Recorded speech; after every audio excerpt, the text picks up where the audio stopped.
Supreme কোর্টের কাছে একটাই অনুরোধ, যে অপরাধী আছে তাকে যেন পাবলিকের হাতে, জনগণের হাতে দিয়ে দেওয়া হয়। যে জনগণ যেটা বিচার করবে, যেটা শাস্তি দেবে, সেটাই হবে। রিকোয়েস্ট এটা। তার শাস্তিটা কিরকম হওয়া উচিত জানো? হঠাৎ করে যদি ফাঁসি দিয়ে দেওয়া যায় তো কি হবে? ফাঁসি দিয়ে দিলে ফট করে মরে যাবে। কেউ যদি বলে ইনকাউন্টার করে দাও, তো ইনকাউন্টার করে দিলে কি হবে? মরে যাবে ফট করে। যন্ত্রণাটা যে হয়েছে না, সেটা তো জানতে পারবে না।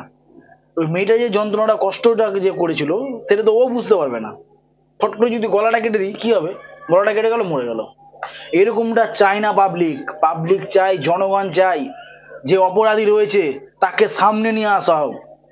বীজ চড়াবে রাস্তায় দাঁড় করিয়ে, পুরো ন্যাংটো করে ব্লেড দিয়ে ফালি ফালি করে তাকে কাটা হবে। লঙ্কা লবণ তার শরীরে মিক্স করা হবে। ঠিক আছে? যন্ত্রণা তখনও বুঝতে পারবে চোখ কি হয়েছিল সেই মেয়ে।